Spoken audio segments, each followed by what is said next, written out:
കഴിഞ്ഞ ഭാഗത്ത് ആകാശഗംഗകളിലേക്കുള്ള ഒരു യാത്രയാണല്ലോ നാം പറഞ്ഞ് അവസാനിപ്പിച്ചത്. ഇതുവരെയുള്ള കണ്ടെത്തലുകളിൽ രൂപത്തിൻ്റെ അടിസ്ഥാനത്തിൽ തരം തിരിച്ചിരിക്കുന്ന ആകാശഗംഗകൾ അഥവാ ഗാലക്സികൾ പ്രധാനമായി 4 തരങ്ങളിലുള്ളവയാണ്. എലിപ്റ്റിക്കൽ ഗാലക്സികൾ, സർപ്പിള ഗാലക്സികൾ, ക്രമരഹിത ഗാലക്സികൾ, ലെൻറ്റിക്കുലാർ ഗാലക്സികൾ എന്നിങ്ങനെയാണ് അവയുടെ പേരുകൾ. ജ്യോതിശാസ്ത്രത്തിൻ്റെ ആധുനിക കണ്ടെത്തലുകളുടെ അടിസ്ഥാനത്തിൽ ഇത്തരത്തിലുള്ള 2 ട്രില്യൺ ഗാലക്സികൾ ഉൾക്കൊള്ളുന്നതാണ് ഈ മഹാപ്രപഞ്ചമെന്ന് അനുമാനിക്കപ്പെടുന്നു. നാം അധിവസിക്കുന്ന ഭൂമിയും സഹഗ്രഹങ്ങളും ചേർന്ന സൗരയൂഥവും സൂര്യനെ പോലെ കത്തിജ്വലിച്ചു നിൽക്കുന്ന 10,000 കോടിയോളം നക്ഷത്ര ഗ്രഹ ഉപഗ്രഹ സഞ്ചയങ്ങളും കൂടിച്ചേരുന്ന ഒരു ആകാശഗംഗയാണ് നാം അധിവസിക്കുന്ന മിൽക്കി വേ ഗാലക്സി എന്ന ക്ഷീരപഥം. ഏകദേശം 4000 വർഷങ്ങൾക്ക് മുമ്പ് തന്നെ ഭാരതീയ ജ്യോതിശാസ്ത്രജ്ഞന്മാർ തങ്ങളുടെ അനുസൃതമായ അന്വേഷണങ്ങളിലൂടെയും ഗവേഷണങ്ങളിലൂടെയും ഈ ആകാശഗംഗയെ കണ്ടെത്തുകയും ഈ ക്ഷീരപഥത്തിന് ക്ഷീരസാഗരമെന്നർത്ഥമുള്ള പാലാഴി എന്ന് നാമകരണം നൽകുകയും ചെയ്തിട്ടുണ്ട്.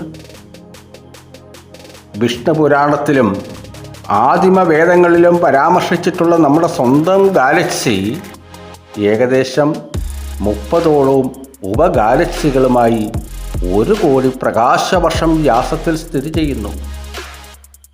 ക്ഷീരപഥത്തിന് നിരീക്ഷണങ്ങളിലൂടെ ഇതുവരെ കണ്ടെത്തപ്പെട്ടിട്ടുള്ളത് 12 ഉപതാരാവ്യൂഹങ്ങളാണ്.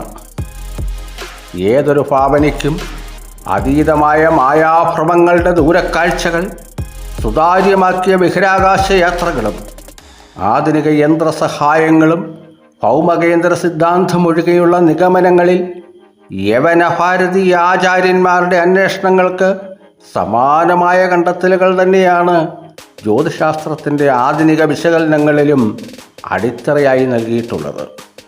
എന്നാൽ ഏതെങ്കിലും വൈദേശിക ഗവേഷകൻ അതിനൊക്കെ അവരുടെ ഭാഷാനാമങ്ങൾ നൽകി വിളിച്ചാൽ അതൊക്കെ ആധുനിക ശാസ്ത്ര സംഭാവനയും, ഭാരതത്തിലെ ഏതെങ്കിലും ഭാഷാനാമം നൽകിയാൽ അന്ധവിശ്വാസ ജടിലമായ അസംബന്ധമാണെന്നും വിശ്വസിക്കുവാനും പ്രചരിപ്പിക്കുവാനുമുള്ള വ്യഗ്രത കുറേ കാലങ്ങളായി നമ്മുടെ പൊതുസമൂഹത്തിൻ്റെ ചില ഭാഗങ്ങളിൽ വ്യാപകമായി കണ്ടുവരുന്നുണ്ട്.